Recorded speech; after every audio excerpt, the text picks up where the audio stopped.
Hello, Dennis.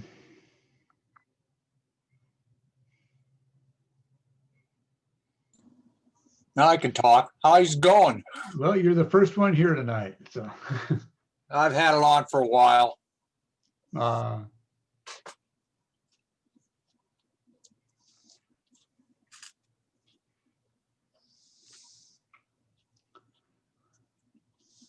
Don't mind me. I'm just eating salad. well, I'm going to have some dinner pretty soon myself here. Just finished my last class a few minutes ago.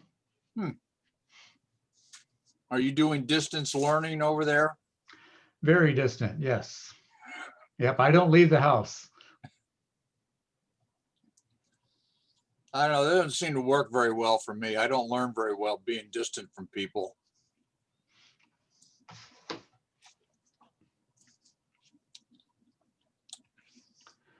Well, we're doing labs, so I think people are getting something out of it. Last semester, it was mostly emulations, but this semester we've got some good programs going for our students. So I think it's working well. I hate this stupid camera. It's hard to get it set. I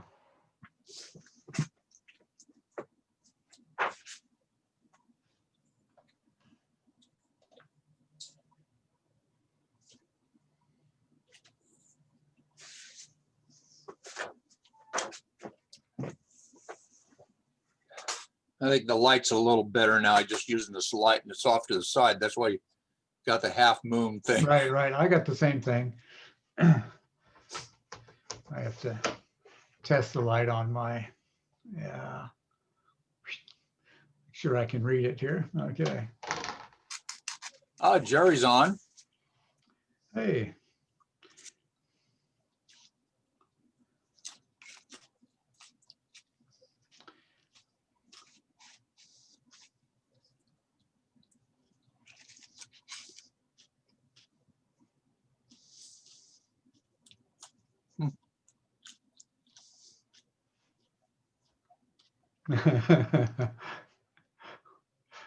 Just occurred to me, I hope Jim makes it tonight.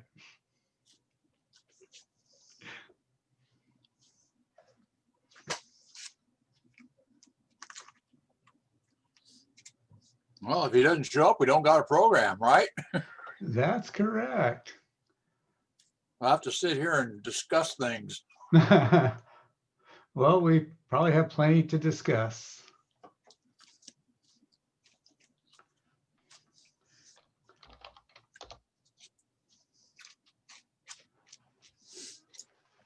Oh, let's see.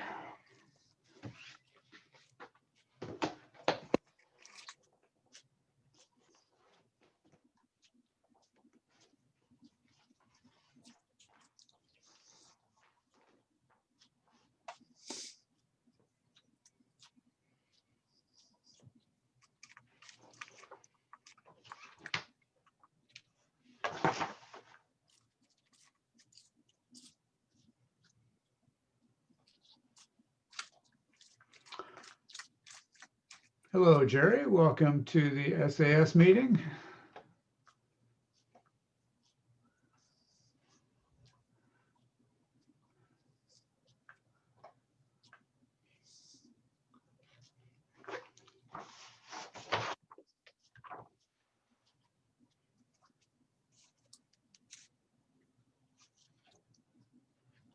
Oh, we've got elections tonight. Good thing I'm on the ball.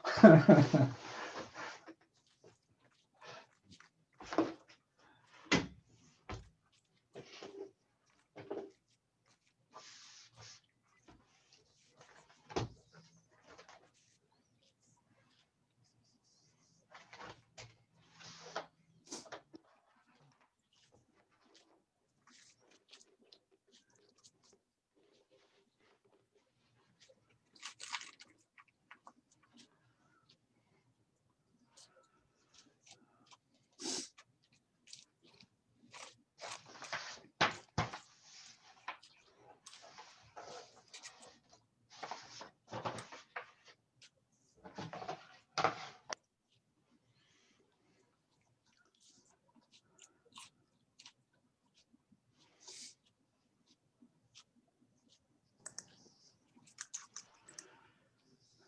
good evening, Tim, Jim, Raymond. Hey, Jerry, See you, Tim. Dennis, How's it going? good. You looking good? What can I say? Yeah. I'm well preserved. In the genes, huh? Yeah. Yeah. As for me, I can't wait till tomorrow. Friday the 13th. No. I get better looking every day. Oh, boy. Wish I had my hip waders on, Jerry. Yeah, we need something. Yeah, pull them up over your head. Jerry, did you see my email earlier today? I sent you some PowerPoint slides for tonight's announcements. No, it's my classes are back to back today, and I just got out. So I you've thought got you were some very PowerPoints busy. on there? Yes, it's 3 slides that we'll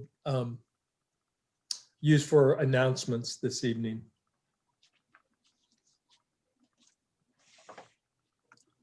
Is this normal that this time of year, or is it because you're all online that's making you have a bigger workload? Or well, the workload this semester is because I'm developing new classes as I go. That's a real intense workload. So I'm constantly developing classes. But as far as having classes all day, my classes run from 9 o'clock to till 7 on Thursdays. So that's always been the case. I see. But developing new classes because they're online classes, or they're Yes. they're not new courses, they're new to the online aspect. It's new material. Yeah. Developing new experimental activities, right, for students. So I'm very thankful that I have one more week of lab, and next semester, I'm thinking like half my work should already be done. Oh, because you're doing it now? Cross my fingers. Yes. Yeah, I don't have to develop new courses next term. Right. No matter how they turned out this term, that's what they're getting next term. No, it went real well this term, actually. Good. Okay, I still haven't gone back to my email, sorry.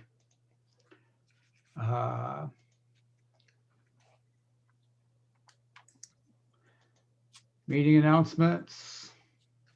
That's it.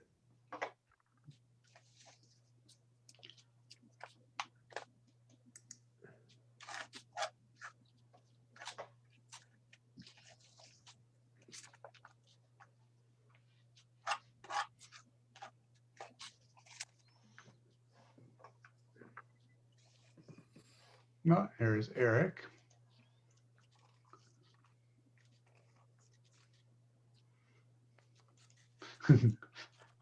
I better give Jim a call.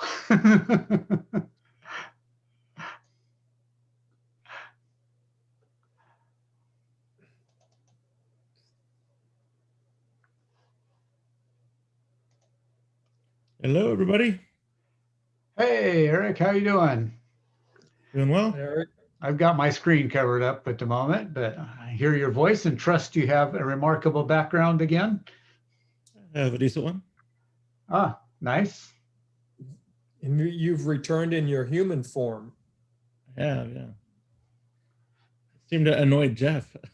I mean, Fred. Oh, yeah. So the question is, which is the real Eric? Yeah, we're not sure now. The E in Eric stands for extraterrestrial. That's right. Help me out. Not up on my sci-fi so much to know what spaceship you're in. It's not from a sci-fi, I don't think. I think it's just some individual person made it as a Ah. computer project. It looks like you're doing a flyby of Jupiter, or Yeah, it's a little bit like that. With one of the moons outside your window there.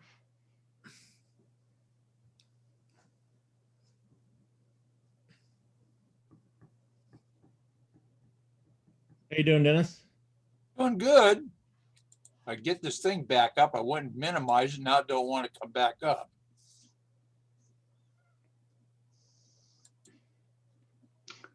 James. James has got a nice location.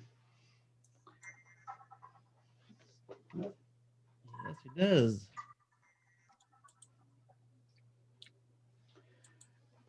Hello, Maria. There we go. Just let me mute myself here. Greetings, everyone. Hello, Hey, James. James?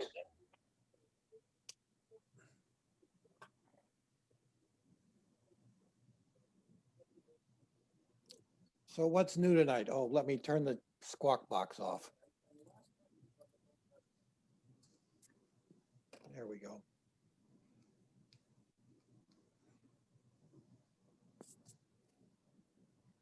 Not much Good, on James. my end.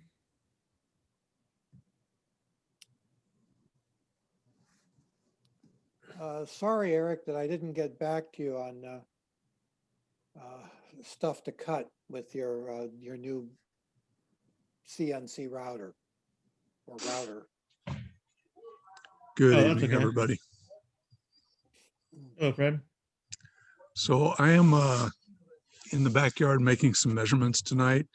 I think I want, if Jerry would like to let him do the announcements and field the questions, because I'm going to be close to and away from my computer rather frequently, but I'll be listening into the lecture. Okay. Is Jerry also prepared to introduce Dr. Hetrick? I assume he does because he knows him personally. Let's confirm that now with Jerry. Yeah, he's on the phone, so let's ask him when he's not muted. Hello, Rebecca. Hello, Paul.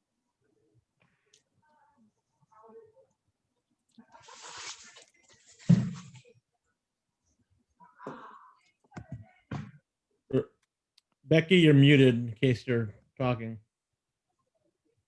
All right, You too. there I You am. too, Paul. Hello. Hi, I like that background. Which one? Both of them. Thank you. Thank you. You know, there's a KOA campground there, and they show that movie, Close Encounters of the Third Kind, in the summertime, and you have that in the back of you, and it's like you're waiting for the spaceship to come up over it. It's pretty cool. I was there about 4 weeks ago on a big road trip across the northern part of the States. It's quite a monument to see. It's pretty Yeah, it amazing. is. It is worth it. Jerry, how about unmuting your microphone?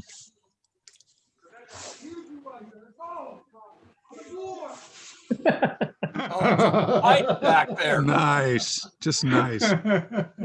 Hey, Jerry, Yes. I'm in the observatory making measurements tonight, and so can you introduce our speaker? I can. Perfect. Thank you, sir. Oh, he's in the waiting room. Good. I don't have to call him. Let him in. Yeah. How do they used to say that? Let their feet get cold or whatever. Good evening, Jim. Hi, how you doing? Hello, Glad you Hello, could Jim. make it. buddy. Me too. How are you guys on this chilly night? We were doing Really? fine. You down in the bomb shelter? I am. It's chilly out here. Well, I'm in Squaw Valley. I'll bet And it's chilly we're up gonna there have too. snow all day tomorrow. Wow. And it's cold, but It's nice. I bet. Oh, you guys can't see me, huh? No. It is very dark back here. How What do you change observatory the are you picture at? background? If you go into your I video settings, you can add a virtual background. Okay, so can you put in your own? Oh, I love that one. Can you put in your own photo or do you have to use Yeah. one of theirs? Yeah, you can use Okay. anything you want. And that's the video function, right? Yeah, go into the virtual settings in your video and you can change your background. All right. Eric, where's your mask? Where's your creature? It scared you last week, so I decided not to do it. It was the blinking eyes that got us. I think it was the eyes was kind of creepy.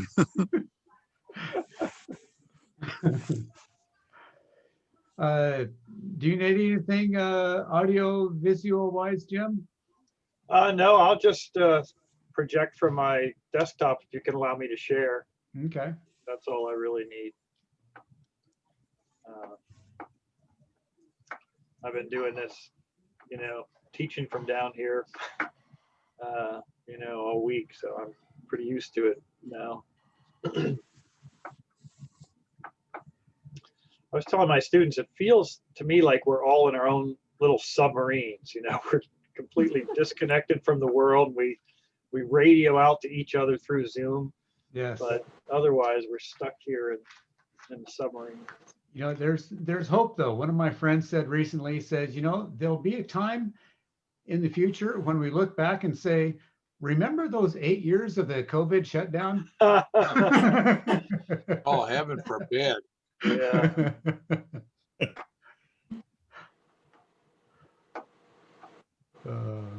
Yeah, my daughter and I were talking yesterday about what we would remember from this time. Actually, I enjoy getting to have lunch with my wife and daughter.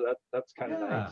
Although her new school schedule has completely messed that up. She goes from 9:30 to 5 straight through every other day. So, Oh my gosh. but yeah, it is kind of nice to see them throughout the day. It's nice in the summertime. I get more walks with Mary. I get a nice view of the lake during the day. That doesn't work too well, does it? I just thought you had an extraterrestrial visitor. No, I've got some red lights here on the table I'm working on, and I wanted to see if there was enough light to get the camera to light up, but this is just not enough light.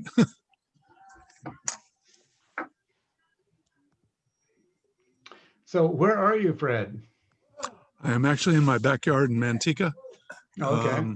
I'm doing some binocular things as part of one of the AL programs, but I'm also measuring algal, which is going into eclipse right now. Oh, Let's I did see. that. I did that Yeah. with my students. So we set up. There's this little thing, I forget what it's called now, but it's a little motorized camera mount, and it has a spotting scope on it and a nice reticle. And you line it up on Polaris, and actually just off of Polaris, and you pull out your phone, and it tells you where on this circle you have to put Polaris, and it'll be absolutely lined up. So we took the camera and we ran it with a Raspberry Pi to take pictures every 2 minutes of algal. Oh, you made a movie. Then made a light curve.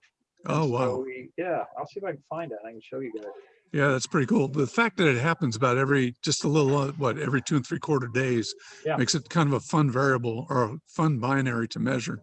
Yeah. I was going to do the camera thing like you had talked about tonight, Jim, but just didn't get enough time to set it up. But I figured, oh, well, 3 days from now, I can do it again. There you go. I'm going Mike to and Jeff mute my logged in. microphone. Hey, Fred, Yeah. Freddie, Yeah. I just sent you an email and I want you to never mind it. Hey, never mind. Now that Just- I've got that out of the way, hi, guys. Just that. Yeah, I just said it a couple minutes ago, but you can, you don't even have to read it. You can delete it. It's All right. stupid. Well, we do. I with sent you a most- check. You can tear it up. I didn't get no check. So there's a bit of noise in the background here, so I'm probably gonna mute the microphone. I'm gonna mute mine too.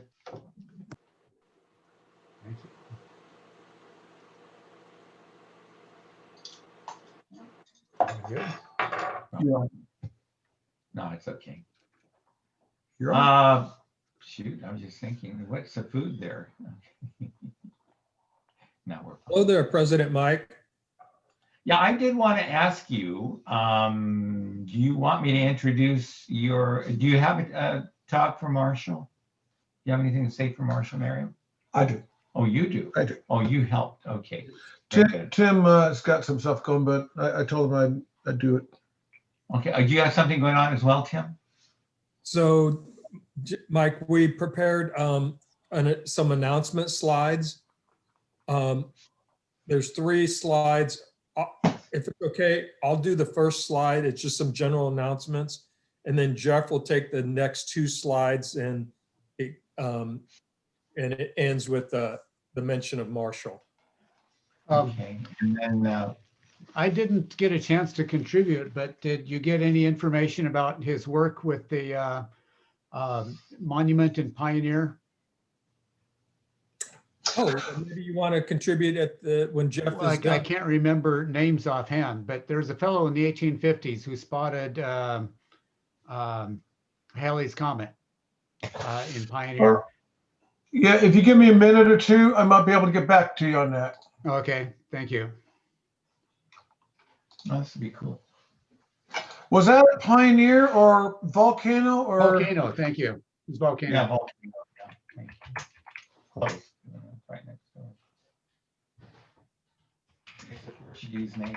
I know that, like Silveira or. So basically, Yeah. the first amateur observatory west of the Mississippi. Madeira, George Madeira. Madeira, yes.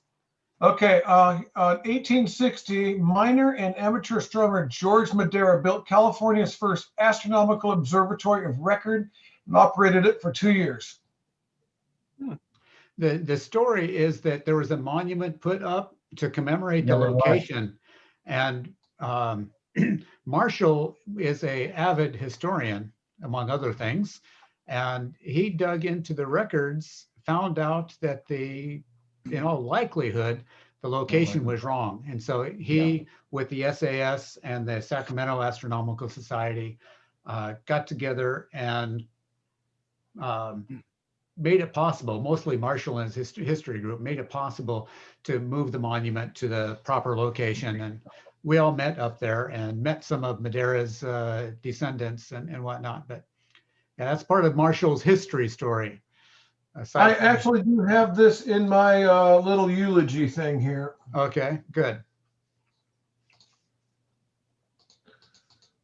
So I'm good to go on that.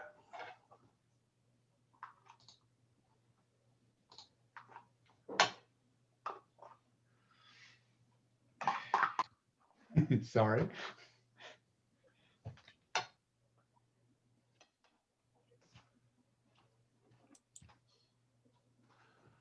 All right. Yeah, I'm good to go on that, Jerry. Thank you. Thank you. Oh, we're doing time wise. Oh, we got time. Another 6 minutes. Okay, so then after the speech, and I guess everyone's gonna do a submission if they want it. You got what? No, I mean, right, they're gonna submit their, whoever they want to run for office. Well, yeah, During- I'll call for nominations. Yeah, Yeah. and then right after that. I By the guess, way, hello, Paul. How are you? what You're do you muted, think? Paul. I'm ready whenever you put me on. No. In terms of the votes, you're gonna be voting while Jim is speaking, right? Well, if there are nominations from the floor, Yeah. yes. Yeah, I doubt it. And I will, if it turns out to be nominations from the floor, I'll just say, okay, email me at this or text me at this, or Mhm. that'll be the 2 options. Okay, and then should we actually, you're gonna do this, but I guess if there's competing people, they can give a little thing about what they want to do. Yeah, if somebody wants to run, then both that person and the competitors will nominees, be able yeah, to and make a statement, yeah. Sure, that's great. Oh, damn it. Good. I forgot to buy an in and out of those. I always do. that. What did you write? No, I was gonna get the gift card. Oh, We can mail them out. We'll get them later. Oh, okay. Yeah, Well, yeah, I'll help you on that. I'll pay for it. I'll help you on No that. problem. I don't mind. It's fun to keep the club in.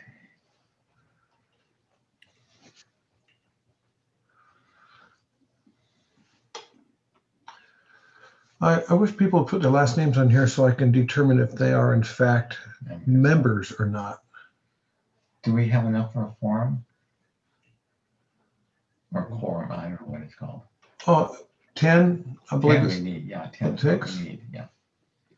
we do A quorum, I guess. Is it a quorum? What's the right word? Quorum. quorum. Quorum, yeah.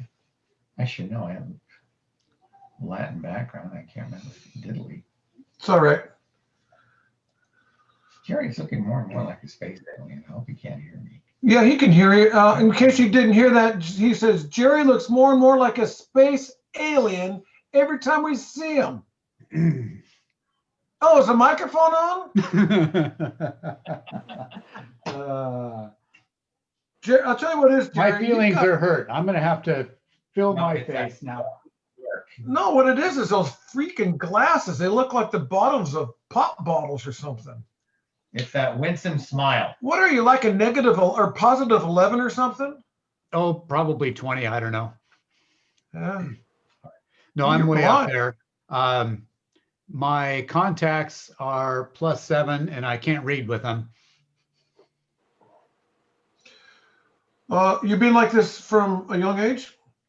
Not quite this bad or not quite this good, I guess. I've evolved into it, but I've wore glasses since about the 3rd grade. That's when I got mine.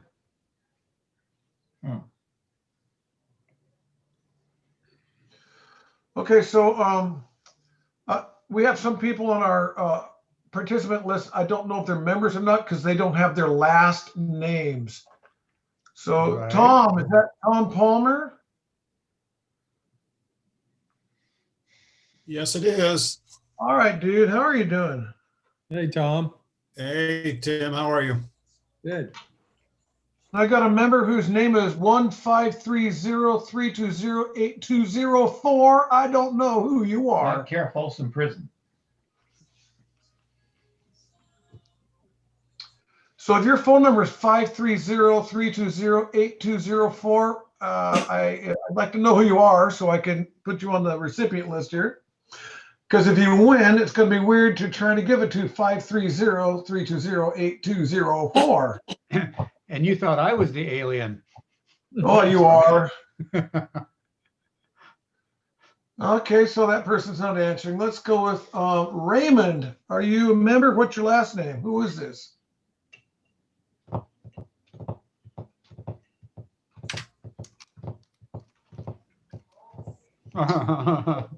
Okay. All righty. What are you getting ready for, Paul?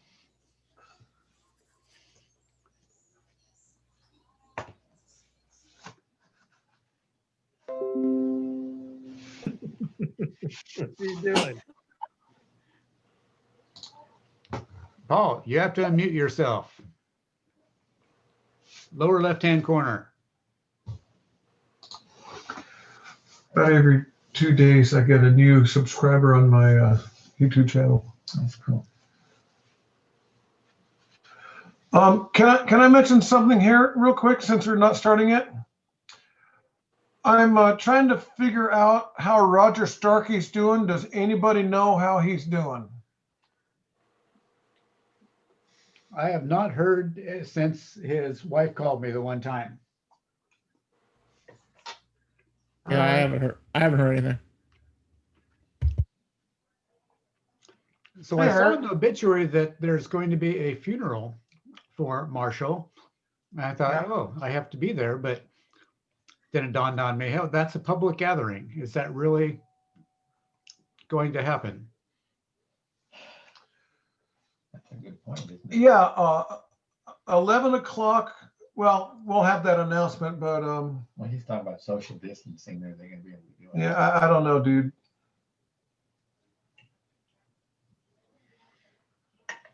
Yeah, I honestly hadn't thought of that. Yeah, I hadn't either. Ray, I got you. And you need any more? We can hold it. We can hold it off for a couple Oh, minutes. We sorry, have I got more people 1, waiting. 2, 3, 4, Fluffy. 5, 6, 7, 8, 9, 10, 11, 12, 13, 14. 3 more incoming. We have more than a quorum. Well, let's do a few more so that they can vote. We can wait another 3 or 4 minutes. Make sure you get Alfred E. Newman. Yeah. Yeah. Whiskey Bravo 6, Bravo Echo Tango. Is that you, Jim? That is me. All righty. Hey, you got the tree up already. Congratulations. It's been there all year. You're one of weird. You're them. getting weird now, Jim. Yeah, it's actually a collection of little Christmas tree wreath pins that she wears during Christmas. So way too many to count, so just leave it up. Okay. So do you have enough? Should we go? We have a quorum and it's 7:30. All right. Guess I'll take my mask off. He's a lot better with his mask on than with his mask off. Yeah, that's true. All right. You guys can hear me, I hope, right? Jerry? We can hear you. Yes. Good, good. Okay. Is somebody recording? Yes. Okay, good. Anything else? Okay. All right. So, hi, everybody. Welcome to the November Stockton Astronomical Society meeting. I can't believe it's already November and the year is almost over, but here we are. Hopefully, we're all doing well.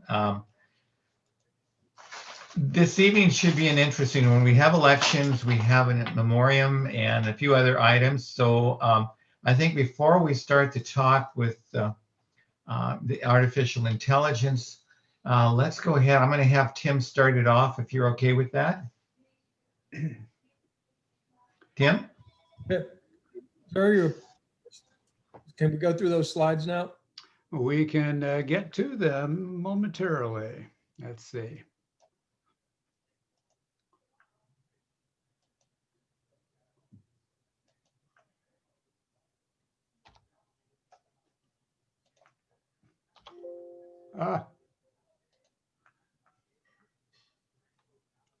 There we go.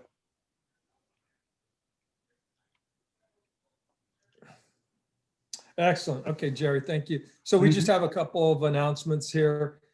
Happy anniversary to everybody. Did you know that it's our 70th anniversary? Because the Astronomical Society was founded in 1950. And so we're celebrating 70th. We don't have any really any activities planned to celebrate it. We're looking for our 75th. So hang in there for 5 more years. The December meeting, December 10th, is our annual show and tell. So we're encouraging all members, anybody would like to share something with the group, whether it be a article or book you've read, astronomy related, some special thing you might want to share, maybe something you're building, something that you're interested in. We just want to have as many presenters as possible. So we're actually going to give a little special gift to each presenter as kind of an encouragement for you all to come up with something. So it doesn't have to be very long, but contact Fred to register and he'll make a list and we'll use that for our December program.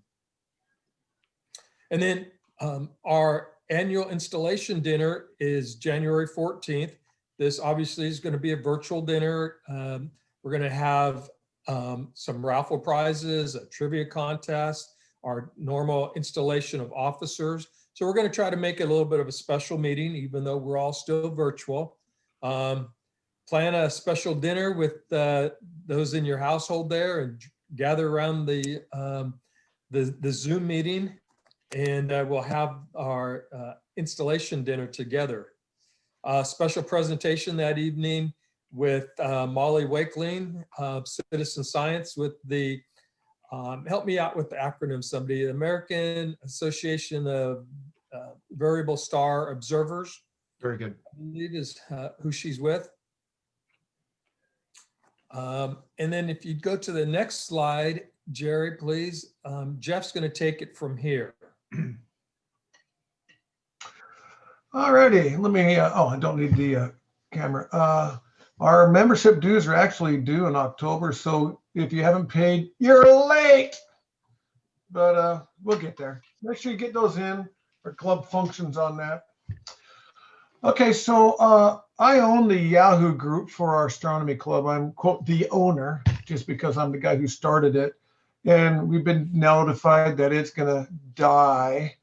So we're looking for an alternative. So Fred has gotten our Facebook observer thing going, and not everybody likes Facebook or can do Facebook or is willing to do it. So at least it's one other medium that we can do this with. I am compiling a email group. So if you want to be in on that, please send me an email saying I want in that email group. But by the way, what I'm referring to is our Yahoo group is a group where when we go to a star party, we can get on there saying, hey, I'm going to Highway 4, I'll be there at 8 o'clock. Or, hey, guys, it's cloudy, don't come. Or, I'm at Peddler Hill and there's 5,000 campers, so I'm going to Shot Rock, or ... So if you want that information so you don't waste a drive up, or you probably want to be on either the Facebook group or the email group or a third alternative or any of the above. Another good one is I was out tonight and it looks like there's a supernova in Ursa Major. I mean, I honestly want to hear about that. So there's a lot of reasons to be on the Yahoo group. Okay, so Eric has found us a good high altitude webcam. We were trying to come up with a way that we can have webcam so that we can see what the conditions are, the color of the sky before we drive all the way up there. And so Eric has found many up there, and he found one that is not too far from Peddler Hill and will suffice as our recon camera. The other thing you may have noticed is that our clear sky chart has changed. Instead of being a 48-hour in advance app, it's now a 72-hour in advance app. And that's good and bad. I mean, they can't predict the weather 20 minutes from now, let alone 3 days from now. But doggone it, this clear sky chart does pretty good. Once in a while they goof, but most of the time it's reliable enough to use it in combination with other things. All righty, next slide, Senor Jerry. So some of you do know, and some of you who do not know, we lost Marshall 2 weeks ago. He died on October 27th. And we're all pretty sad because he was a wonderful, wonderful, special man. I've always thought anytime I'm in the room and we're all there together, he's probably the smartest guy in the room. But when he's so quiet, you don't realize what kind of a high-end background Marshall had. My initial contact with him was when I came back from Washington and I got roped into being the president. Marshall was my vice president for a few years, and he always had top-notch programs. He never had us hanging ever, and he took his job on that really seriously. He always had books that he would bring to the installation dinner. So we always, between him and Roger Starkey and a few other people, we always had stuff at the installation dinner to give away. So my knowledge of him was that he taught solid state physics at Berkeley, at UC Berkeley. And I thought, oh man, that is pretty cool. But if you look at his resume, it's outstanding. He got a BS in physics at MIT. And right after he graduated from MIT, he went in the Army and ended up serving at the DMZ in Korea. And when he finished his term there, he went into the Army Reserve. And while in the Army Reserve, he got his PhD at Carnegie Tech. And I think that's in Pittsburgh. So he got his Carnegie Tech PhD in physics and then went to work for General Atomics. If you go to their website, they are currently doing things like cruise missiles and all sorts of really cool defense technology stuff. In 1966, he was an associate professor in material sciences at Berkeley. And so, Jim, maybe you can fill in on that, and maybe that's what his solid states physics was all about. From 67 to 69, he took a leave from Berkeley and he taught at the Institution of Technology at Canberra, India, and at the University of Sao Paulo in Brazil. In the 1970s, he changed from electrical properties of metal work to alternative energy. So I'm not sure if he's talking wind energy or solar energy or something else. I don't know. He holds patents. Has co-authored books, journals, and magazines. He was an intelligent investor and pretty frugal, so he was able to become a philanthropist and a traveler. And so he was supporting hospitals in Nepal and Tanzania. And of course, he's a big shot in the Salvation Army. I've heard of Marshall from other members of the Salvation Army. So I don't know what his rank was, but it must have been, emperor or something like that. I don't know how their ranks go. He not only had an interest in astronomy, but he was also really interested in his history. I think the real ticket is he's interested in researching stuff and is excellent at it. And one of the things he did was in researching the first California observatory over by Volcano, he realized that it looks like there's some kind of error going on here. So he spent a couple of years getting that researched and figured out, and finally got the state of California to move the historical marker from where it was to where it is now. And it is the George Madera Observatory. And of course, it no longer exists. I think it was like a 4-inch or 6-inch refractor. 3-inch. Oh, 3-inch back in 1860 or something like that. So it's no longer there, but the site has a marker. And it's fascinating that in our own neighborhood was the first observatory, state of California. And we have Marshall to thank for getting its location straightened out well. If you know Marshall at all, you know he's intelligent, you know he has tenacity, and he has character.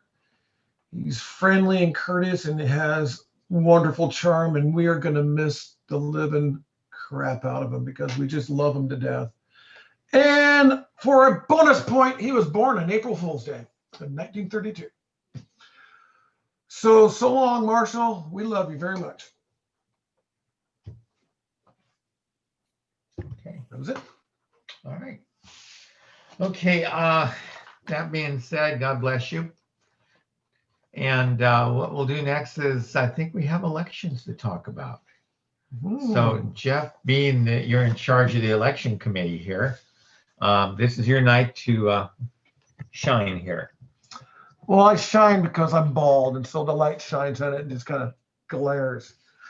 All right, I'm the SAS nominating chairman for this year, and the other members were Jim and Amelia Sifferling and Christy Abbott.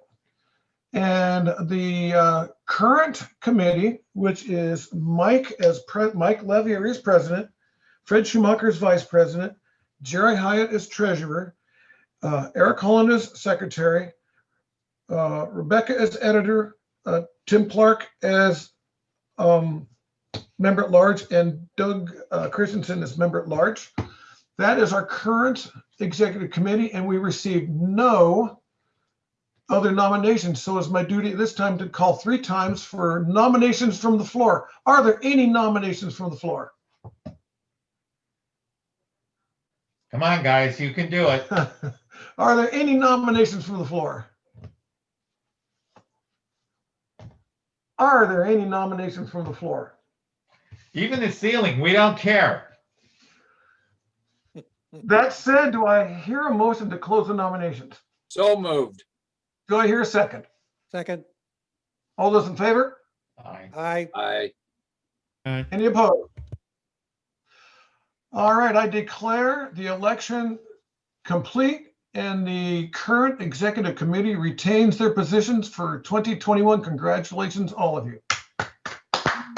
Congratulations, everybody. I'm a railroad conductor.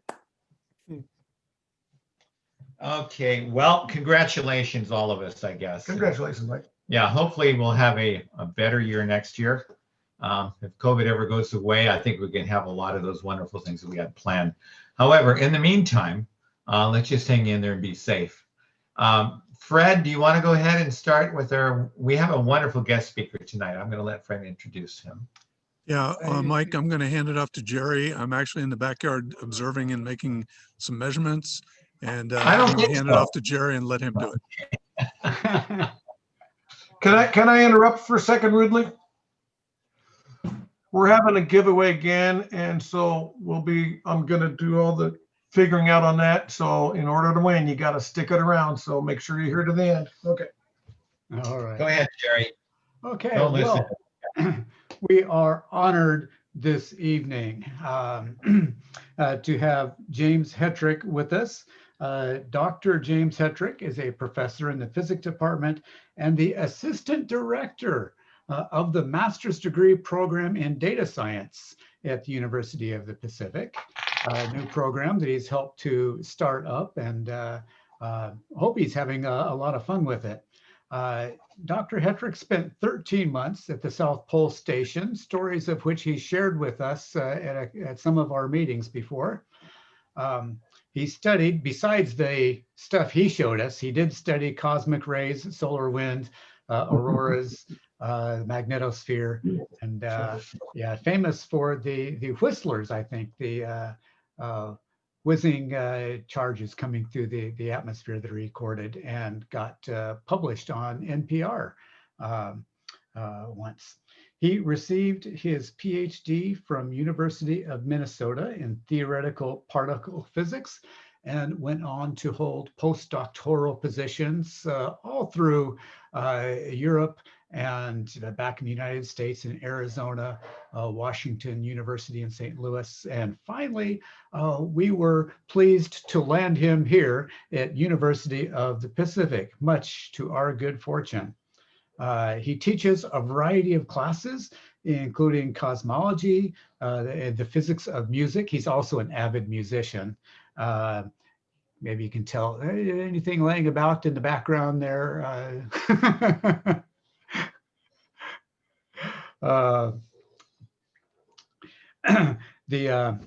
In addition to, yes, he's also an active researcher in the field of lattice quantum chromodynamics. Yeah, we all know what that is. He has access to some of the largest computers in the world, which he uses to construct models of the fields of interactions between quarks and subatomic particles to explore their behavior. Besides that, from my personal experience, I admire him as a physicist immensely.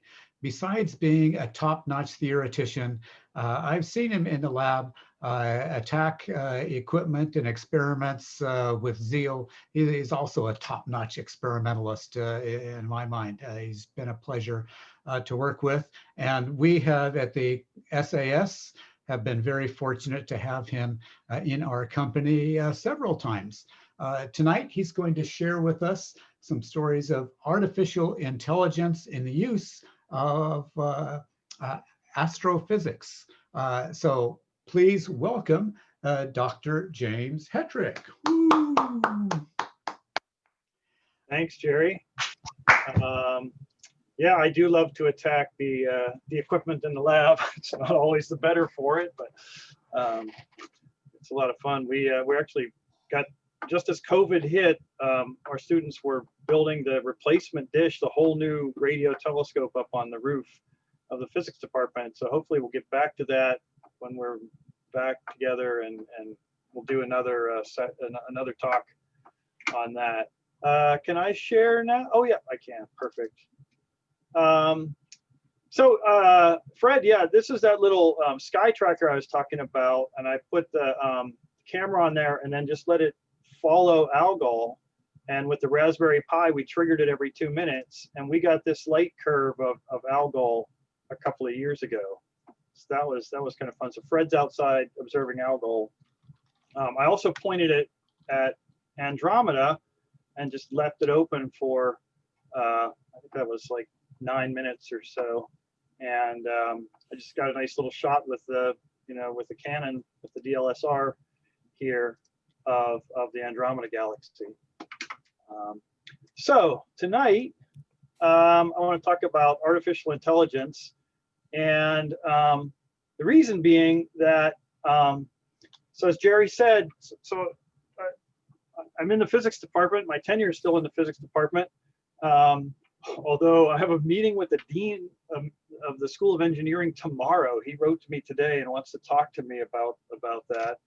So I don't know what that's going to mean. But anyway, a few years ago, I was asked to help start this program in a master's program in data science, which is predictive modeling and artificial intelligence and so forth. And so I've been doing that pretty hardcore, and I feel really lucky because I've gotten to follow my passions and interests in physics, and now I'm getting to learn about how AI works, and it's really fun.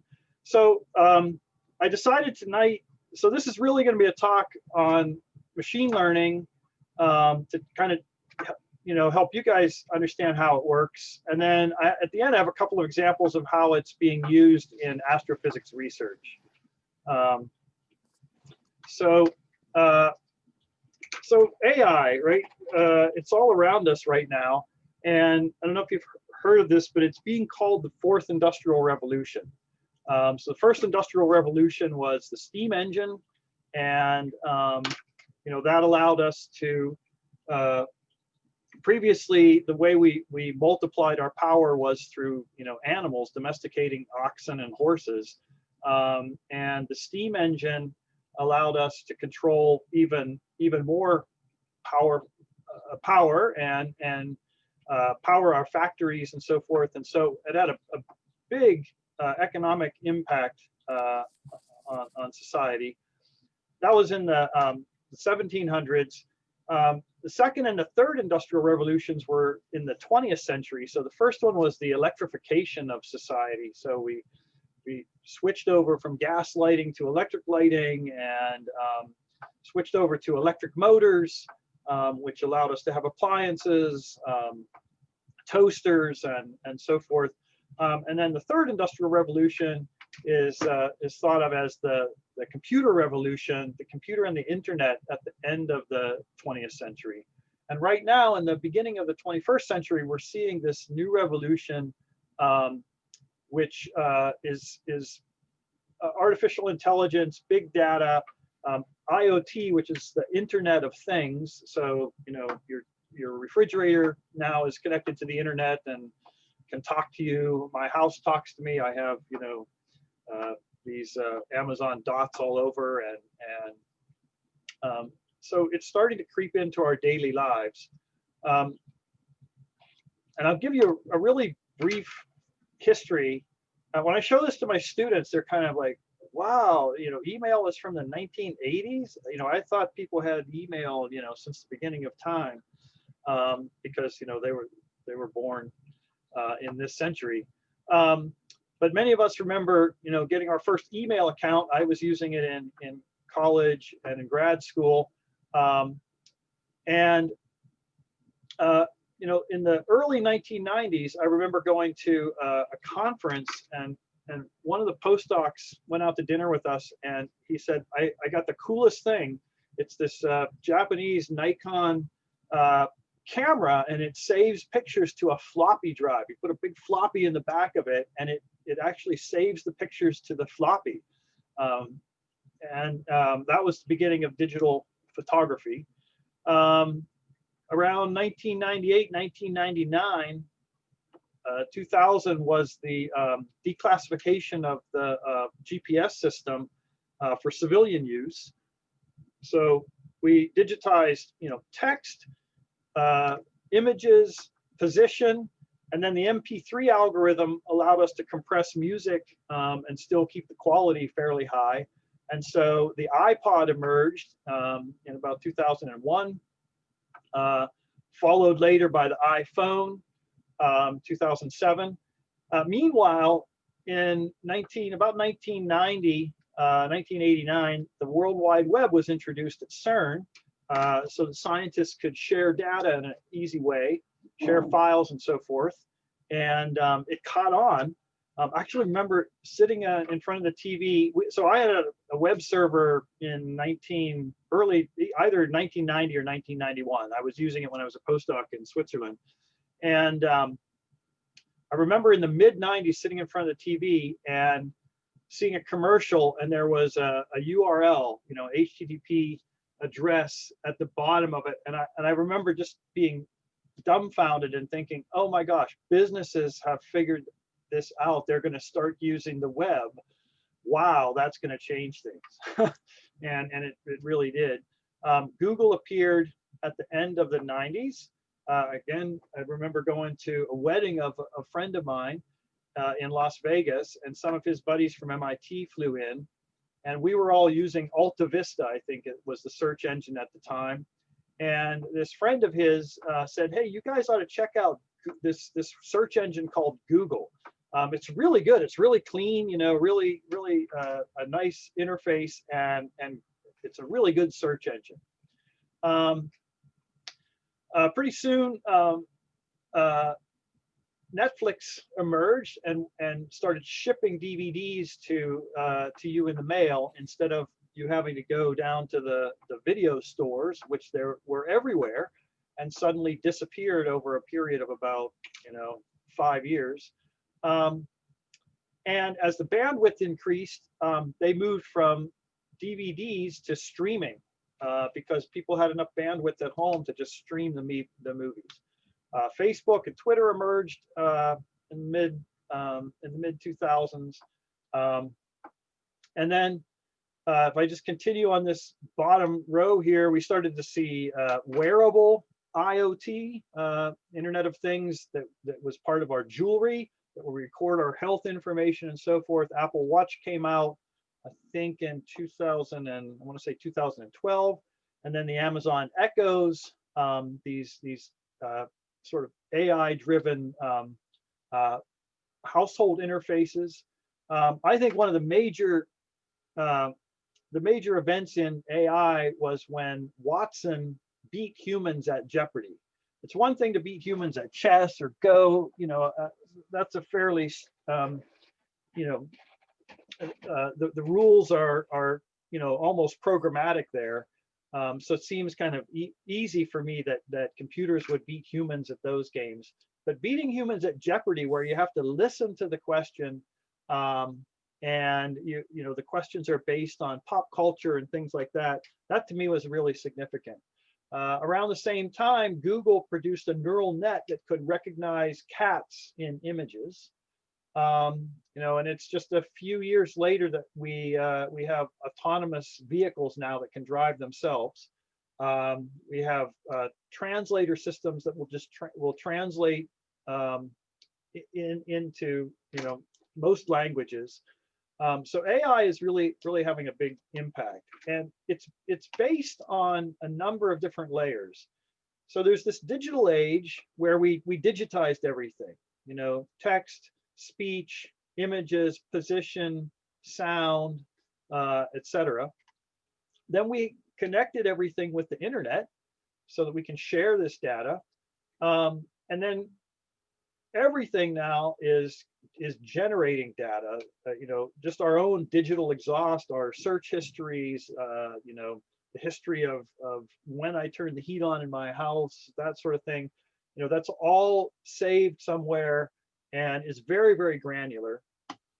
And so now we're teaching machines to be able to recognize patterns in this data that we thought only humans could do before. Like look at a picture and say, yes, that's my grandmother, that's not my grandmother, or things like that. So it's really a kind of exciting time. And I've been lucky to be able to get involved in this in the past few years. So if I just look at the advances in machine learning, I'll just jump through this pretty quickly. I already talked about these, but these algorithms actually go back to the 1950s. The perceptron algorithm was an algorithm that was mimicking a neuron in the brain, a neuron cell, and I'll talk about that a little bit later. That appeared in 1959, but we didn't have the computer power until later. But it's not the computer power. We had enough computer power, back in certainly in the 80s to be able to make significant advances in machine learning. What we didn't have was the data. And that's what has happened. The fact that everybody has put up their pictures of their cats or their family, or our digital exhaust has generated so much data. That's really the key that has let AI explode like it has. And so a couple of the main accomplishments in AI are natural language processing.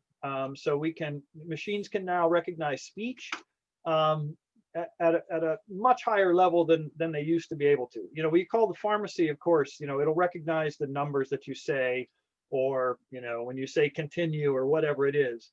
But now you can talk to these Amazon dots, and they understand pretty well, and it's just getting better and better.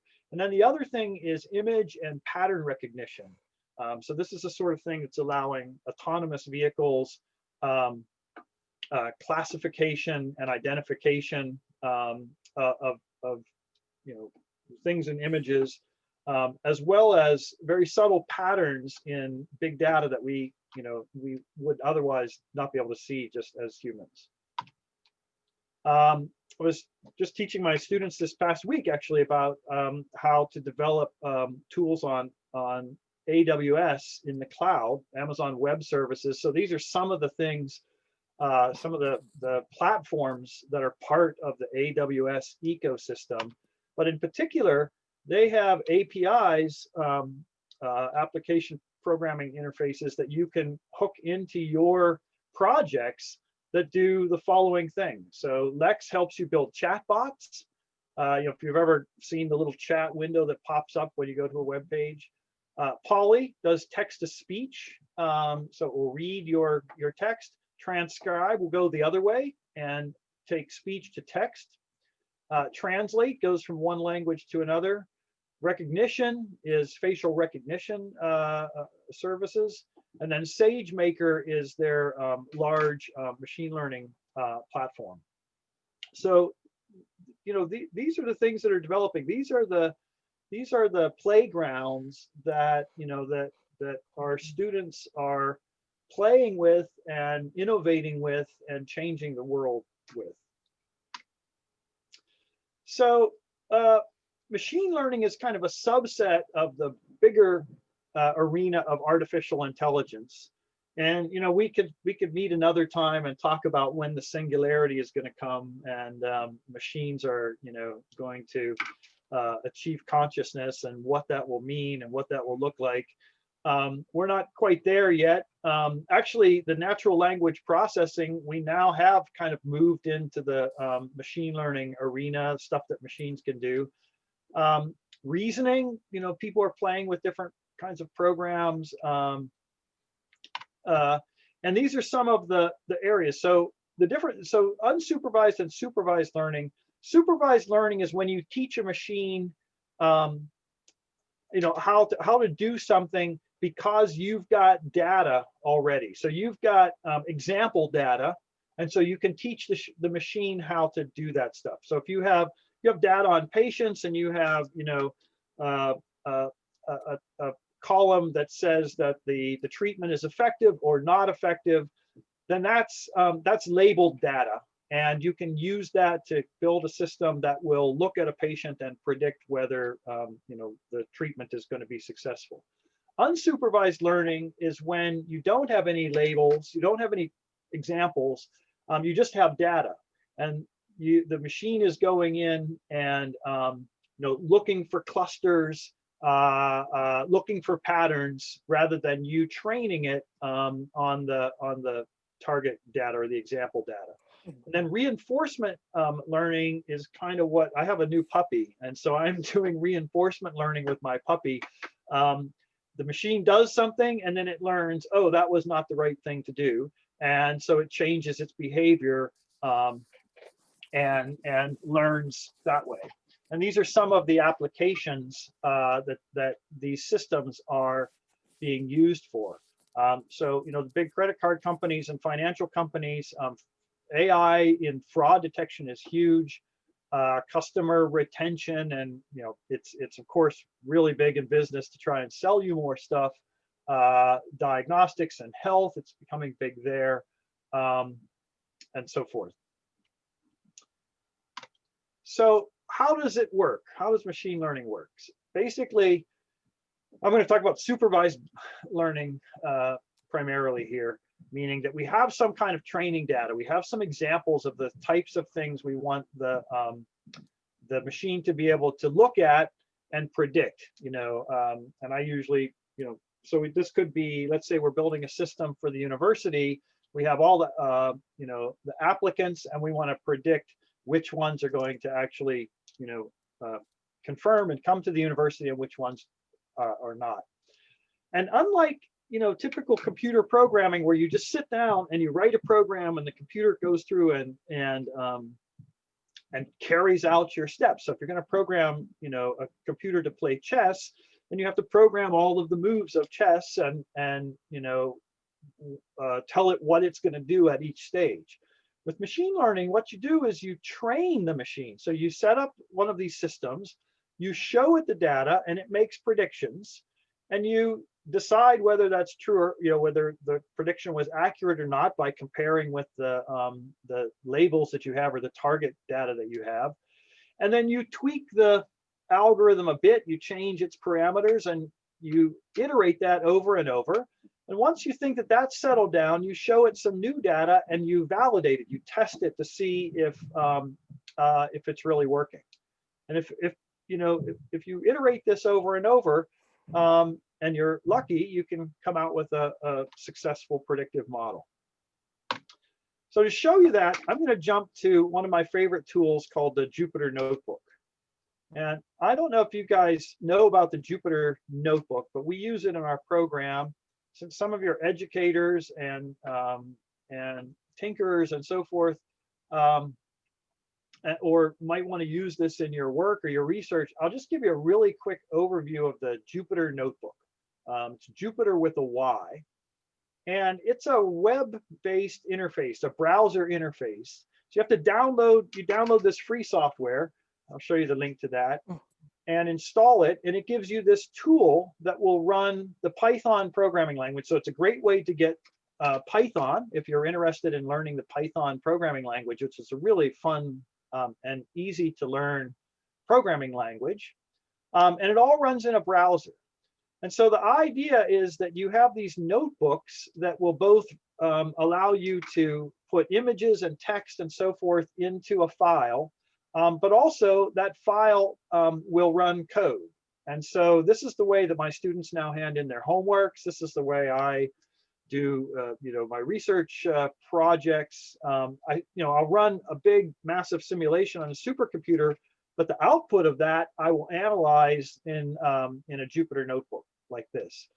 So this is a Jupyter Notebook, and it comes. This is the logo, and so, you know, for an astronomical society, this is kind of fun. It's all based. It's a nod to Galileo. That's why it's called Jupyter, because Galileo was one of the first scientists who published his notebooks, you know, to the world, so that everybody could see his work and verify it for themselves. And so this is a nod to Galileo and the moons of Jupiter in the logo of the Jupyter Notebook. You can get it by just Google Anaconda Python, and you can grab the individual one for free. It's open source. Grab that and install it. As I say here, the installation is trivial. Just click yes, accept, next, etc. until it says that it's finished. And here are the features. So we're just looking at the notebook right now, but in its raw form, when it starts off, it's made of cells like this. So I double clicked in there, and now I can edit this cell. And there are two types of cell. If you look up here at the top, cell type, there's a code cell, a markdown cell, and then a raw cell that we never use. And right now I'm in the markdown type of cell, which allows me to write kind of rich text. And so I can just write in plain text like this. If I, whatever I type here will just show up, but I have these formatting features, like a pound will give me a header, header 1 font. 2 pounds will give me a header 2, etc. And I'll just erase these and go back. So if you're a student, you really should learn about this. It's really fun and helpful. So here's a level 3 header, and here the text that produces this cell whenever I run it looks like that. And Jupyter automatically kind of makes these bigger whenever I put the pound signs there. So I can do that. I can also make bullet lists. I can have a couple of different kinds of fonts by single stars or double stars or backticks. In addition, I can indent these these bullets and so forth. You can easily make tables by just type, so this is just plain text in there, but whenever I run it, it formats it nicely. If you know LaTeX for math, this is really awesome. So I can have math equations here just by writing in plain text and then having it render that. I can link images. I can link hypertext links, etc. And then the other type of cell is a code cell. So if I'm in a code cell as opposed to a markdown cell, then I can run Python commands. So here's a for loop that was run in Python. Here's a function that I defined, and I ran that function. I can use all of Python's graphics capabilities. So I can make nice plots, including nice 3D plots that I can then grab and move around and look at. So it really is quite powerful. And then for data analysis, you can read in Excel files, CSV files, JSON files, all kinds of different files, and manipulate them with the Python commands in here. So I can analyze my data. Here's an exam that I gave, and produced a quick histogram so that I could show the class. So anyway, I just thought in passing I would show you the Jupyter Notebook because it's really a pretty cool free tool. And you can get it by going here to anaconda.com. Okay, why did I do that? Well, I wanted to talk about how machine learning works, and so I can show you a little bit here in Python. So first of all, let's talk about data, because that's the fuel of machine learning, as I said. Without data, we would never be able to train these machines. That's the power of big data, of having a lot of data. When you have data, we usually arrange that in a table like this, right? Rows are, instances or each row is an example, and each column we call a feature in data science.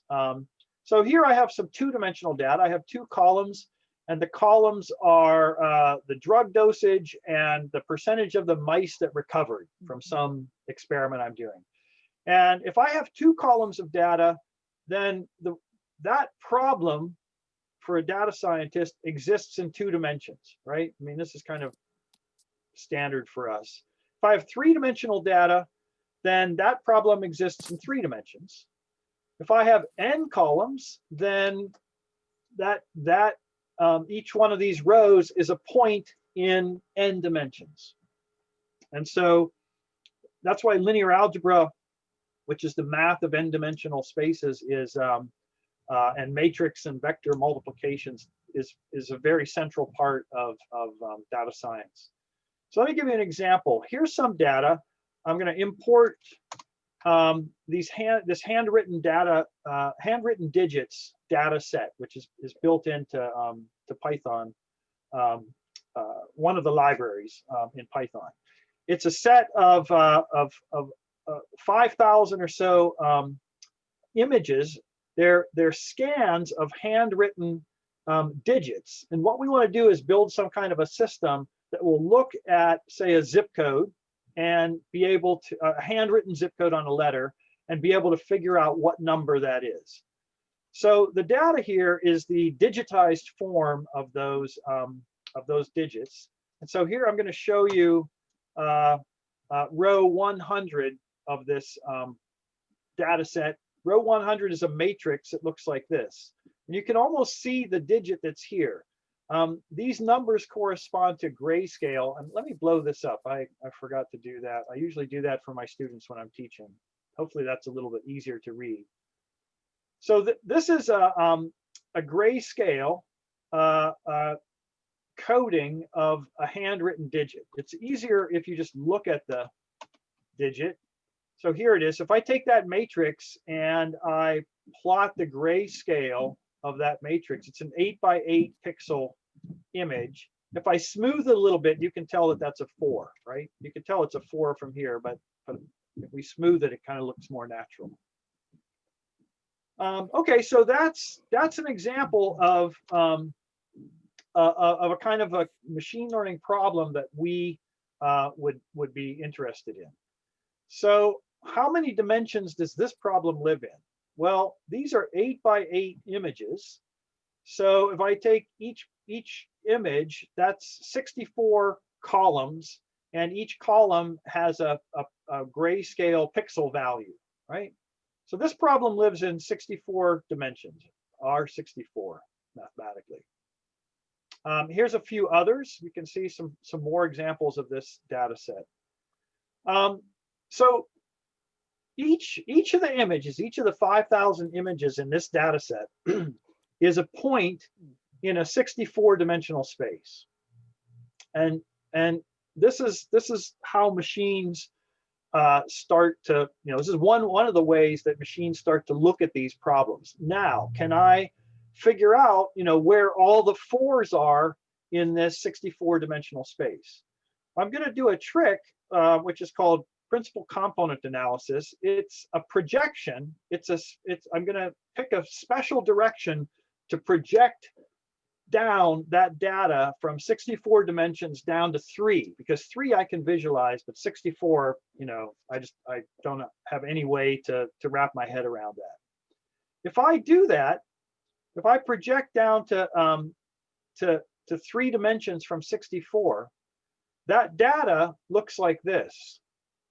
And you can see that all of the number 3s kind of cluster together, all the 5s cluster together, and there are some overlaps. Some 5s look like 3s, and so they're kind of close together. But the 3s are pretty far away from the 4s, which are down here. And some of the 4s look like 9s or 7s, so they're kind of mixed in there. But this is how the machines are looking at this data. But they're able to see it in 64 dimensions. And so they can identify these clusters. And when I show it a new image, that point appears someplace in the 64-dimensional space. And the machine can say, oh, that's in the 2 cluster. So there's a 96% probability that is a 2. That's what these machine learning algorithms do.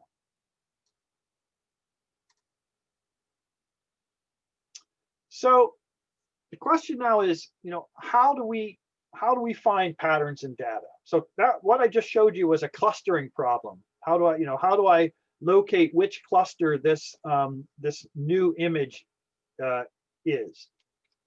Another kind of predictive problem looking for patterns in data would be something that you're all familiar with. And let me show you, just give you some data. So here's some data. It's this data. I have an X column and a Y column. Here's the data. What's the pattern? Well, obviously, as X increases, Y increases slowly. So there's a kind of a linear pattern here, right? And so we all likely have been through this before, where you have to fit a line to that data.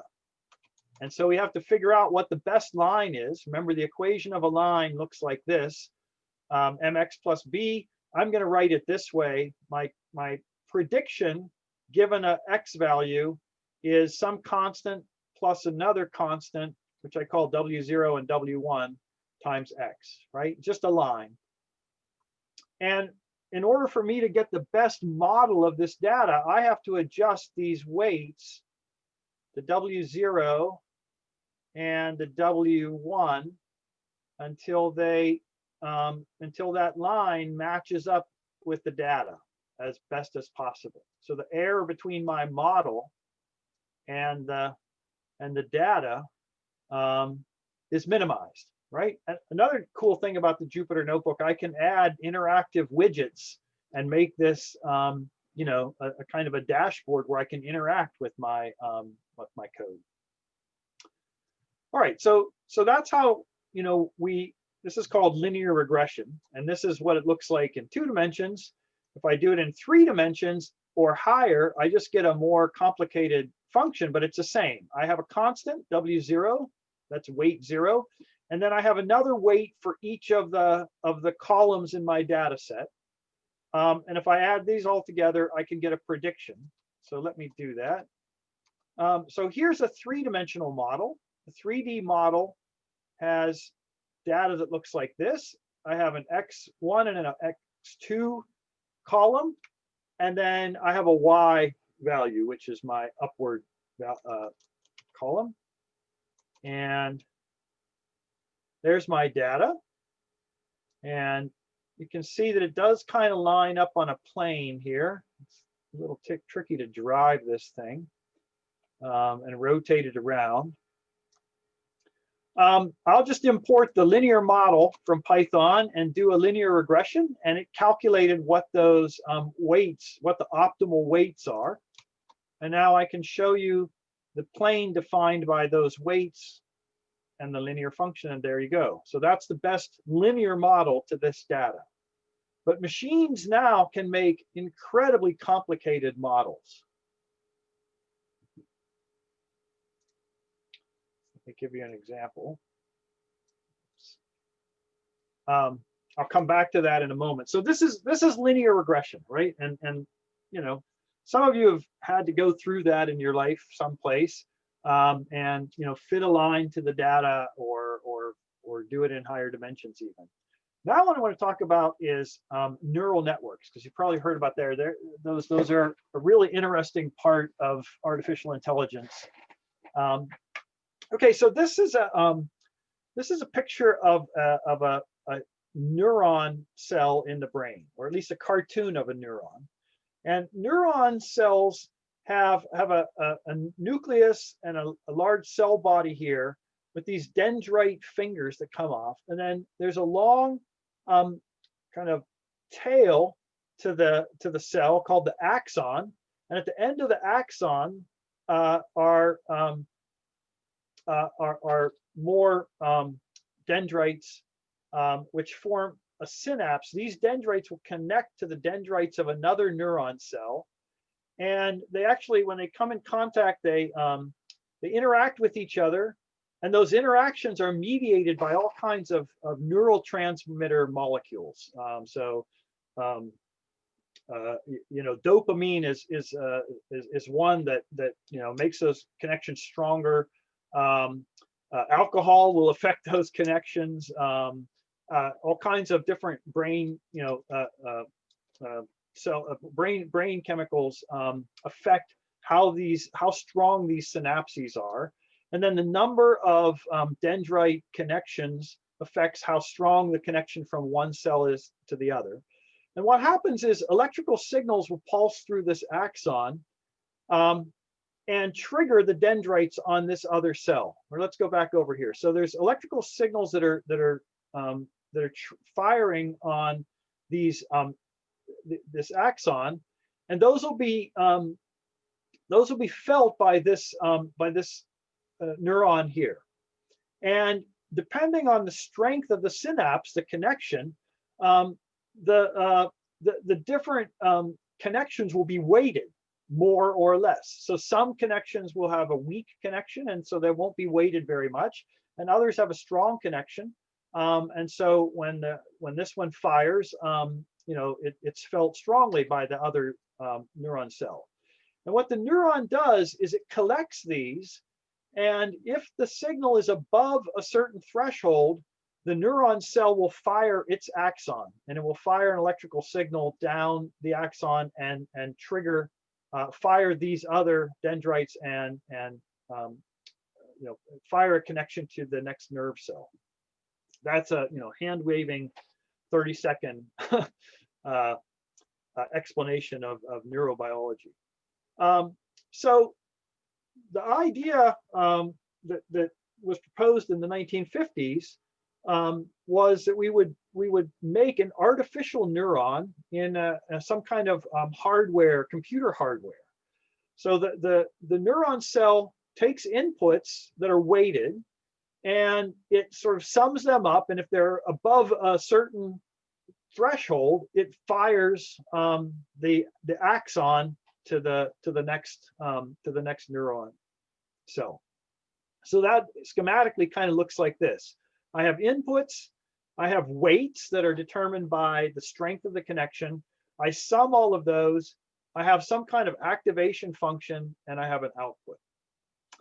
So it turns out that even if I forget about this activation function for a second, a neuron will do regression. What a single neuron does is actually linear regression, more or less. It's not linear, but it does regression. How's that work?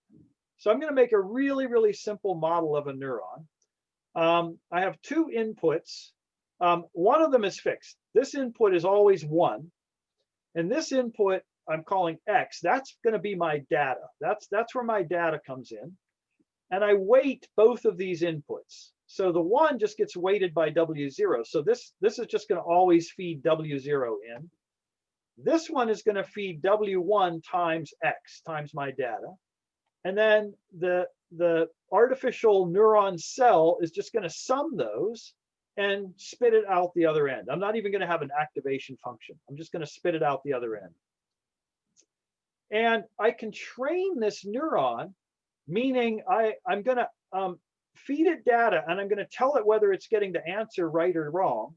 And I'm going to use that to adjust these weights until it's getting the right answer most of the time. So I start with some initial weights here. And I'm going to pick a small number, like 1/100th, called the learning rate. And I'm going to carry out this algorithm. I'm going to expose the neuron, that X input, to each row of my data. Okay. And I'm going to weight these inputs and sum them and then spit them out as my Y hat. That's my prediction. I'm going to find the error, which is the difference between my prediction and the actual labeled target value that I know. This is supervised learning. And I'm going to compute this quantity here, which is the change to my weights. And so now I'm going to update my weights by changing them a little bit. And then I loop to the next row of my data set. I just keep on doing that. If I do that, and here I've got a little program which is going to do that. So here's my old data again. And I don't know if you remember, but when I ran this before, the best weights were around 1.8 and 0.6. So W0 was 1.8 and W1 was 0.6. And that gave me the best fit to this data. So now, as soon as this guy disappears and I can, there we go. So now I'm going to initialize these weights to some random amounts. Here's my neuron. It just takes W0 and W1 and multiplies by the data that I show it. And here's my loop. And here is the error. As I show it the data over and over and over, the error goes down because the weights get closer and closer to their optimal value, because I keep training it. I keep modifying these weights until it's getting the predicted value close to the target value. And if I look at what they were, I said that they were 1.8 and 0.6 from before. These are the weights that my neuron came out with as I trained it. If I add an activation function, okay, so I just put a step function at the end, I wait and sum, and then instead of just spitting that out, now I put a threshold function. So I have some function and the output has to get above that. If it's above the threshold, I output a 1. If it's below the threshold, I output 0. This is how you make a classifier, because if it outputs 1, that's class 1. If it outputs 0, that's class 0.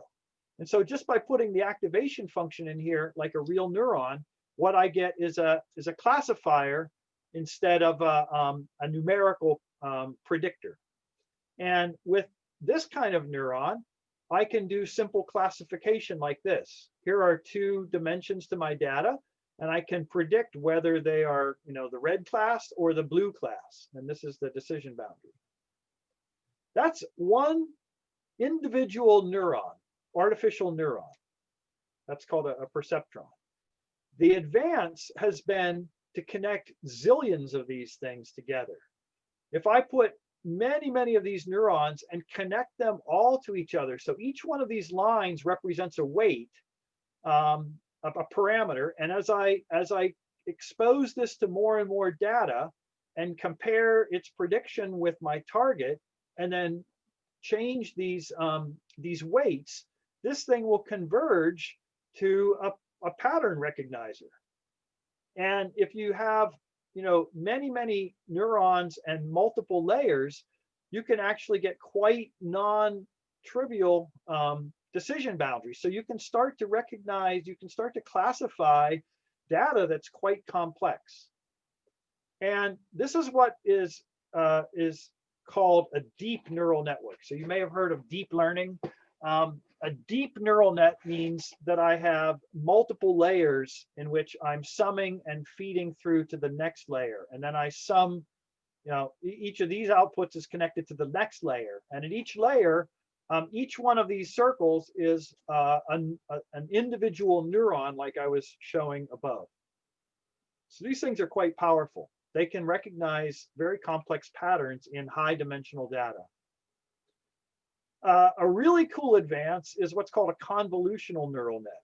And these were developed for image recognition and analysis.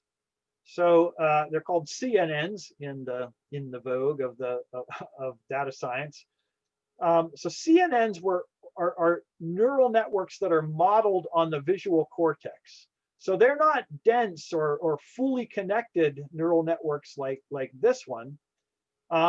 They're modeled on what's happening in the visual cortex. And what happens there, it was discovered that the visual cortex, which is on the lower back part of your brain, the nerve impulses from the retina and the optical nerve feed into a successive layer of cortex regions, which are different kinds of neuron cells. And each of these layers is tuned for a specific purpose. So the first layer, these neurons respond to edge patterns, lines and curves and so forth. So when you look at something and you see, say, the edge of your monitor, or you look at something and you see a ball or a horizontal line or something like that, these first layer neuron cells trigger first, and they feed their output to the next layer, which puts together those edge triggers into different kinds of shapes. And so, if there's a right angle, or there's a nice curve or something like that, these neurons will trigger and pass that on to the next layer, which is sensitive to objects, especially things that are moving relative to background, so that you see an object that stands out. These go to another layer that is evolved to recognize faces. And so that's where we get our facial pattern recognition from. And so the visual cortex is built out of a whole sequence of layers of neurons, which have special purposes for edge detection or shape detection. They're detecting different features in the visual field.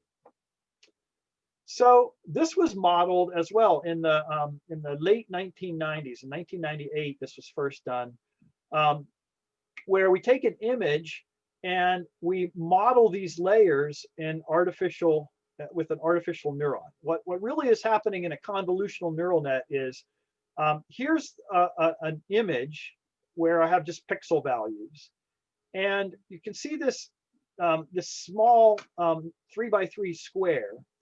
That's called the convolutional filter, and these numbers that are here in this little 3x3 square, those are the weights that get adjusted by this algorithm. And what the convolutional neural network does is it scans over the image with this filter. It multiplies each of the pixel values by these weights in this convolutional filter. It sums them and it records them over here in the destination layer. And so it's this little filter is looking for certain patterns. So for example, if it has zeros all along in this vertical axis, that's gonna highlight vertical patterns, the way this is set up.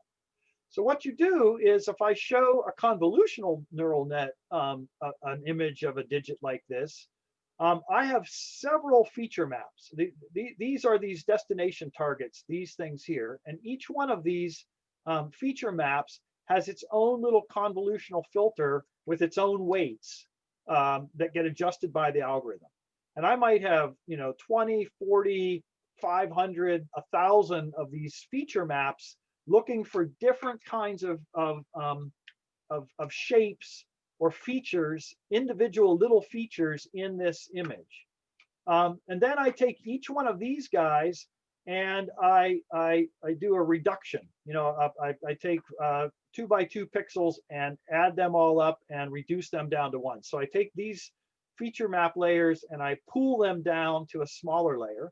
Then I might put another convolutional layer here where I'm doing the same thing here on these layers, and building out another set of features from these guys. And then I pull these guys again, and it's an art. You can build as deep or as much as you want, depending on how much computer power you have. Finally, I take all of these the stuff that's being passed through, and this at the end I have a fully connected neural net like this one that I'm going to feed the output of all those convolutional layers to. And finally, it's going to output whatever the classification is. These things are amazing at image detection. So they can look at a picture like this and they can segment it. They can say, yep, that's a car with 100% probability. That's a dog with 99.7% probability. That's a horse. That's a person. That's another person. So this is how AI works. And this is the guts. This is in detail what's going on there. Okay, so now you know how artificial intelligence works. Well, at least you know how neural networks work, and you know how convolutional neural networks work, which is one of the major advances in the 21st century. So now let's go back to why I was asked to be here, and I'm going to just finish up. Unfortunately, I'm not going to go through in detail how these things are working in astrophysics. First of all, it's not my field.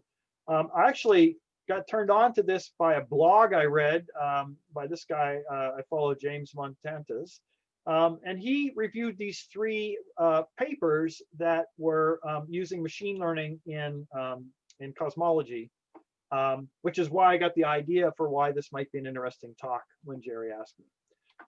So there are 3 papers. The first one is this one, Newton versus the Machine, solving the chaotic 3-body problem using deep neural networks. So what these guys did was they trained a 10-layer, dense, fully connected neural net to predict the location after a time t of 3 massive bodies under the influence of gravity. That's called the 3-body problem. And as you know, who was it? I think it was, I want to say Poincaré proved that that was a chaotic problem. So it's very sensitive to initial conditions. And they used a supercomputer to do incredibly fine-grained simulations of the motion of these three bodies. That's a brute force calculation, and the computer program is called Brutus. And then they trained an artificial neural network, given the initial three positions and the time for when they wanted the positions later. They trained this 10-layer neural net to predict the location. And the neural net was 100 million times faster than the state-of-the-art Brutus algorithm that really crunched out the calculation of gravity. So this is kind of an interesting advance, because n-body simulations, not just three-body simulations, but n-body simulations are very important for understanding the formation of the large-scale structure after the Big Bang. The next one is probably my favorite. So as you guys know, the Kepler satellite was launched. It saw a bunch of discovered a bunch of new planets, and then had a failure of one of its reaction wheels, which made it unstable, and so its life was almost over. But the engineers were able to get a fix that allowed it to operate for shorter periods of time, and with noisier data. And these folks took the data from that it's called the Kepler-2 run, and they built this pretty sophisticated neural net. So you can see convolutional layers here, several convolutional layers, a 16 feature map layer here, a 32 feature map here, a 64 feature map here, and so forth. This is a big convolutional neural net. And using that, they went back through the data. They trained it on the known planets that were found, and it looked at the data and was trained on those. And then they showed it all of the K2 data, and it actually found 2 new planets, which were subsequently confirmed by observation, I believe, with Hubble. So this is a really cool application of neural networks. My favorite part of this, however, was an undergraduate research project by an undergraduate student, Ann Dattilo, at University of Texas. And I just think that's awesome. She's first author on this paper, and that's just absolutely the coolest things. So I'm telling my students to get inspired by her, as I am. Finally, and to finish up, Cosmogan is a very complicated neural network that is being used to try and map the distribution of dark matter by looking at gravitational lens images. And this uses 2 neural networks that fight each other. So this is a GAN is a generative adversarial network. So you have one neural net that tries to create images that are fake, and this is how deep fake videos work. One generator that's trying to generate images to fool another neural network that's trying to identify fakes from real. And so this is trying to from the gravitational lensing, create a dark matter density map. Another use of these GANs is in what's called style transfer. And so these things have been trained on the artwork of famous artists.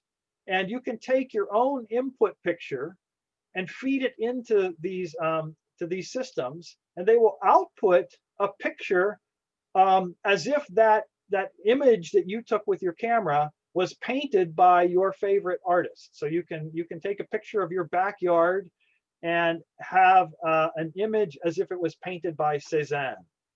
So they're really kind of fun and creative. In fact, I'll leave you with this site, Deep Art. You can upload your own photo, you pick your style, and it will render your photo in the style of the artist that you choose. And these are done by generative adversarial neural networks. So I'll leave you with that, and thank you for staying with me this long. Okay, thank you very much, Jim. That was a wonderful lecture. Boy, is that interesting. I can't imagine where we're at. Any questions from anyone? So how soon before we all die because of this stuff? We all die. Well, yeah, it's pretty scary. I mean, some aspects that are pretty scary, because machines can do things that we thought only humans could do. So I've been working with this Stockton mayor's office and with our councilman Jerry McNerney. He is the co-chair. Jerry McNerney is the co-chair of the AI caucus in the Congress. And one of the problems is that if machines can now do things that we thought only humans could do, that means a number of humans are out of work. And in our region, we have a lot of jobs that are susceptible to robots. And so our community leaders want to get out ahead of that and start to develop strategies for bracing for these disruptive technologies. So yeah, there are other areas. There's a great book by a professor from Columbia, I think, called Kathy McNeil. The book is Weapons of Math Destruction.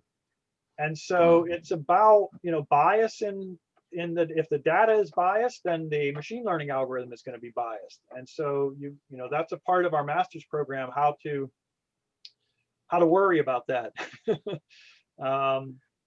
These things are being used in policing, and so we've got to really understand how they work and know what's going on there. But at the same time, they're used in fraud detection, and they're finding they're finding things that would otherwise have been bad. They're used in health. They're now being helping doctors in doing diagnosis and so forth. These convolutional neural nets can look at a biopsy and do as good as humans in identifying whether the tumor is malignant or not. So so there's some real advances.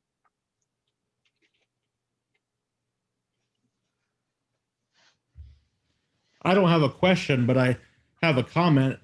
There's an interesting YouTube video from Mark Rober. He's an ex-NASA engineer. He does a lot of science topics on his YouTube channel, and he has a video that's called "Stealing Baseball Signs," and he uses a smartphone, and he uses a machine learning algorithm where they input the different signs that the coaches are signaling to output whether or not they're going to steal or bunt or what have you. And it's really interesting. It's about like 14 minutes. So if anybody is interested in this topic, I suggest you go take a look at it, because he does a pretty good job explaining as well, just like Jim did. Cool.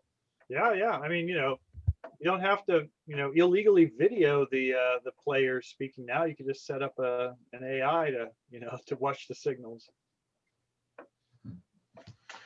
Hey, Jim, you're familiar with the face recognition software at casinos, I'm assuming. Mm-hmm. And I have a theory that they're going to go beyond that and look at players forgetting their faces, look at players playing the game and how they react to different situations and formulate whether they're a threat to the casino based on their play behavior. Is that something you're familiar with? Absolutely. So one of my students commuted from Vegas. She worked at Caesar's Palace, and she was in the data science group, and she wanted to advance. And so they said she had to get a master's program, or so she had to get a master's degree. So she commuted, because our program, when we're not in COVID, we're in person every other Saturday, and then we're online during the week because it's a program for working professionals. And so she advanced.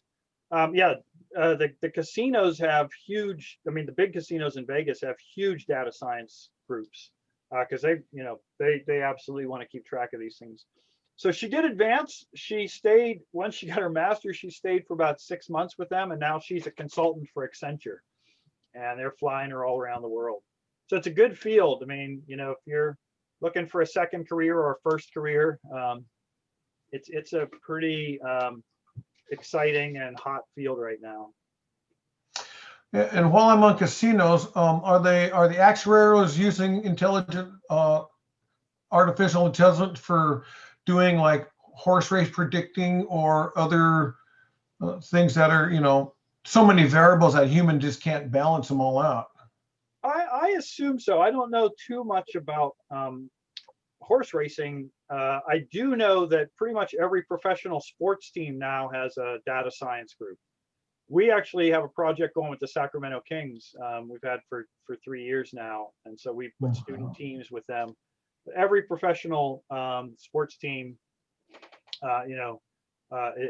has to keep up with this. So they have sensors on the players. They know exactly where they are on the court. Every play, the whole thing is, I mean, it's pretty amazing. Crazy. Yeah. Do you like those astronomy related questions? And well, so one of the things I didn't talk about, it was what is the name of the recent comet spacecraft where they went down and they grabbed a chunk of the comet? Oh, yeah. Osiris, was it? Or I forget. Osiris-Rex. Yeah, that was an autonomous vehicle, so they could control it. But once it got close to the asteroid, once it got close enough, the timing was no good. They, and so they had to basically get it in position, and then they let it be autonomous and go down and grab it if it needed, grab what it wanted. And it went down and aborted a few times before it finally grabbed the chunk that they got. Well, that was my question, Dr. Hetrick, is an autonomous vehicle, it seems, is doing the image rendering using this neural network that you described. And so to me, it seems like that takes a load of supercomputing power. Is all that computing power built into an autonomous vehicle somehow? Well, it is. The thing is that you can have a boatload of computing power, in your pocket now. I mean, my phone has more computing power, way more computing power than the first supercomputer I worked with in Switzerland. It doesn't take that much to put in, and a big advance is the GPU. You've heard about, about the CPU in your computer, but the gaming machines use GPUs, graphical processing units, and they are, they're designed for just super fast matrix multiply calculations in order to do fast graphics rendering. And it turns out that's what neural networks do. And so GPUs are really where it's all at in terms of this. Those rogue gamers. Yeah. So it seems to me that we're not too far from having a device that we could put at the eyepiece of our telescope.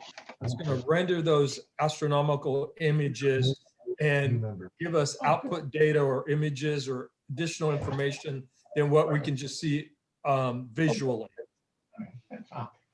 Yeah, you can already, just what we could do before, the statistical analysis and enhancement and wavelet, transformations and so forth. I don't know if the AI is going to, get us more resolution or something like that than what we could do before artificial intelligence. The way I think about AI is really, it's doing things that I thought only humans could do before, like talk to me and understand me and recommend music that I like, or that sort of paint me a picture, in the style of Van Gogh, or those are some of the examples, but that's the sort of thing that it's doing. We can teach machines to recognize patterns that we couldn't find. Now, maybe, in a sense, that's what the Kepler paper was about. they looked at the Kepler data and they found two more planets.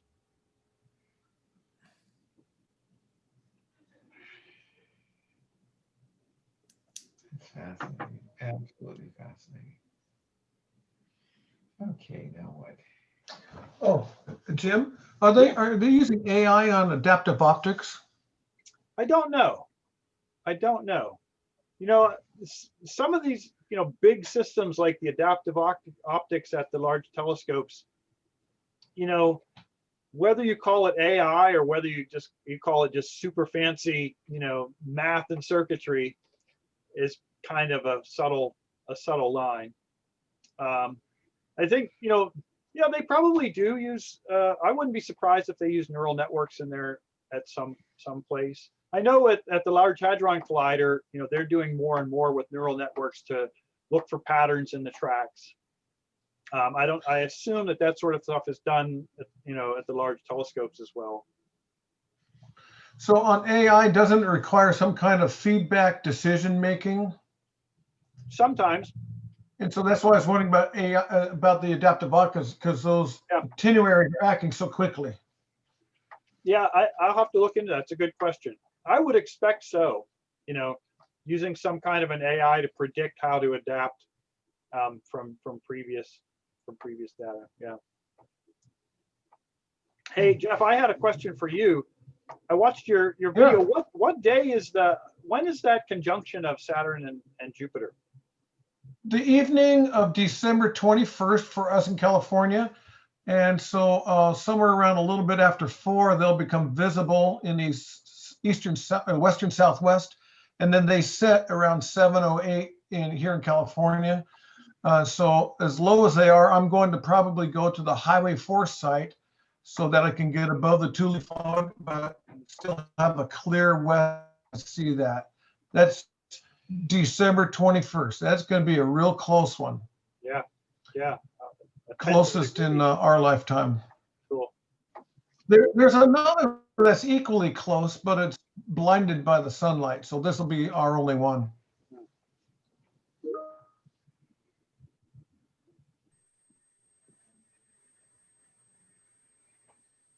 Okay, anything else? No. Any other questions, folks? All right. Awesome. Thank you very, very much. Thank you. Thank you. Incredible. All right, anything else going on? I think that's it. The only thing I have is this. Give us our prizes, Jeff. What's that, Tim? Give us our prizes. What's that, Tim?